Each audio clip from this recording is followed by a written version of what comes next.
7장 형상의 꿈에서 깨어나기. 진정한 자신을 발견하기 위하여.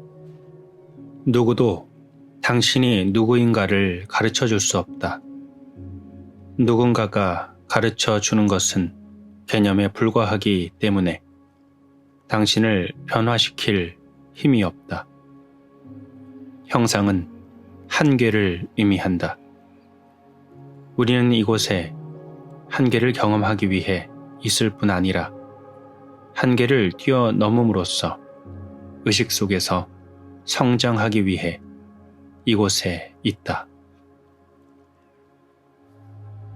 크노티 세아우톤. 너 자신을 알라. 신의 예언을 받는 장소인 델포이의 아폴로 신전 입구 위에 새겨진 말이다. 고대 그리스 사람들은 자신에게 어떤 운명이 준비되어 있는지, 특정한 상황에서 어떻게 행동해야 하는지 알고 싶어서 예언을 들으러 신전을 방문했다. 아마도 방문자 대부분은 신전에 들어갈 때 이 문장을 읽었겠지만 이것이 어떤 예언보다 깊은 진리를 가리키고 있음을 깨닫지 못한 것이 아닐까. 또한 아무리 위대한 계시와 정확한 정보를 받는다 해도 너 자신을 알라라는 명령문 속에 숨겨진 진리를 발견하지 못하는 한 궁극적으로는 아무 소용없는 것으로 밝혀지고 앞으로의 불행과 자신이 창조한 고통으로부터 그들을 구원해주지 못하리라는 것도 깨닫지 못했을 것이다. 그 문장이 암시하는 것은 이것이었다. 다른 어떤 질문을 하기 전에 먼저 너의 삶의 가장 근본적인 질문을 하지 않으면 안 된다. 나는 누구인가 하고. 무의식적인 사람들은, 많은 이들은 에고에 갇혀 무의식 상태로 평생을 보내는데 곧바로 자신이 누구라고 대답할 것이다. 이름은 무엇이고 직업은 무엇이며 이러이러한 인생을 보냈고 몸은 어떻고 건강 상태는 어떠하다며 자신이 동일화되어 있는 모든 사항을 늘어놓을 것임 틀림없다.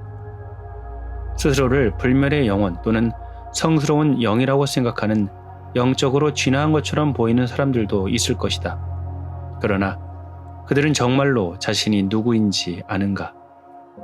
아니면 단지 영적으로 들리는 어떤 개념들을 마음의 내용물에 추가한 것일 뿐인가?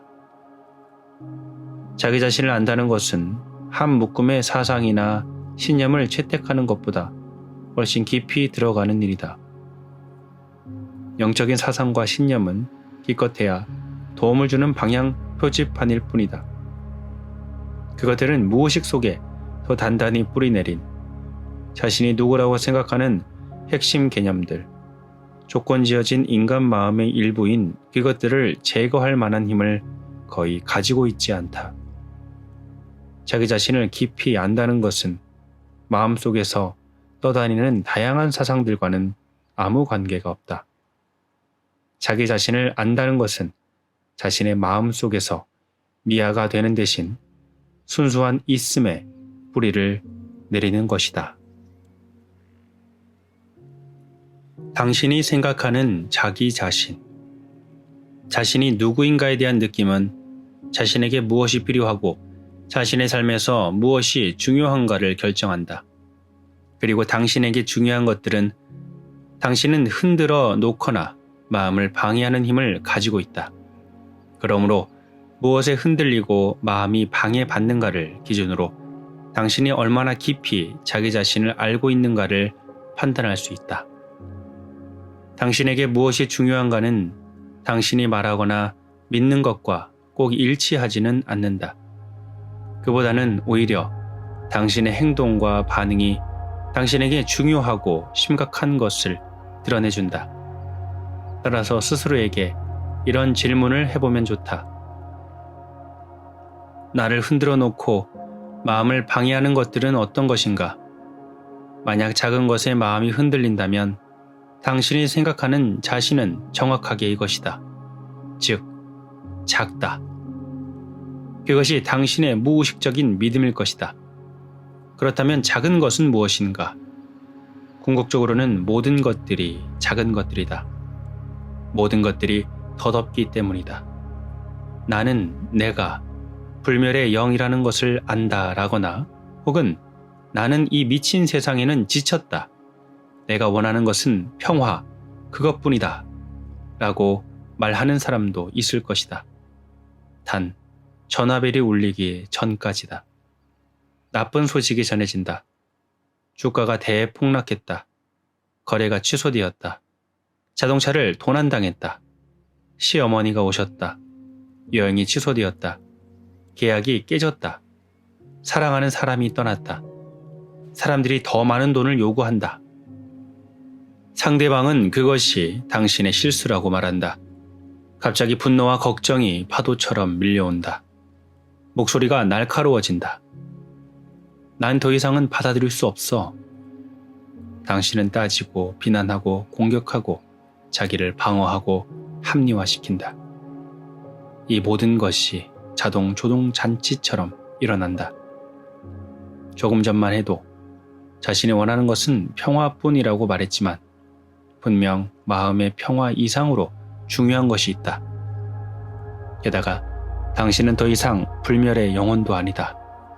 거래, 금전, 계약, 손해 또는 손해볼 위기가 더 중요하다. 누구에게 더 중요한가? 당신이 자신이라고 부르는 불멸의 영혼에게? 아니다. 나에게다.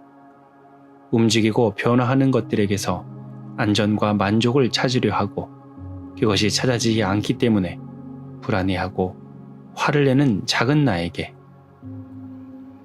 이로써 이제 적어도 당신이 실제로 자신이 누구라고 느끼고 있는가는 분명해졌다. 만약 평화를 정말로 원한다면 평화를 선택할 것이다. 어떤 것보다도 마음의 평화가 중요하다면, 그리고 정말로 자신은 작은 나가 아니라 큰 영혼이라고 안다면 도전해 오는 사람들과 상황에 직면해도 반응하지 않고 완벽하게 깨어 있게 될 것이다. 상황에 저항하지 않고 그 자리에서 상황을 받아들이고 그것과 하나가 될 것이다. 그러면 깨어 있음으로부터 자연히 반응이 나온다. 당신이 자신이라고 생각하는 나인 작은 나가 아니라 진정한 나인 의식이 반응할 것이다. 그 반응은 힘이 있고 효과적이며 어떤 사람도 어떤 상황도 적으로 바꾸는 일은 없을 것이다. 실제로 자신이 누구라고 생각하는가에 대해 스스로를 오랫동안 속일 수 없음을 세상은 언제나 확인시켜준다. 자신이 무엇을 정말로 중요하게 여기는가를 세상이 금방 드러나게 하기 때문이다.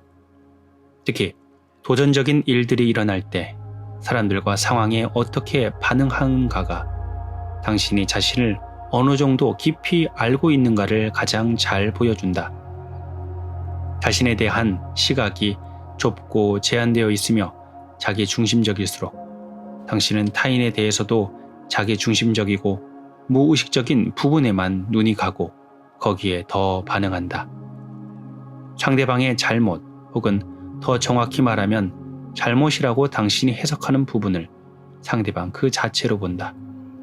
즉, 상대방의 에고만을 보고 그렇게 해서 자신의 에고를 강화한다. 그 사람 안의 에고를 뚫고 그 사람을 보는 것이 아니라 에고 그 자체를 본다. 그러면 그 에고를 보고 있는 것은 누구인가? 당신 안의 에고이다.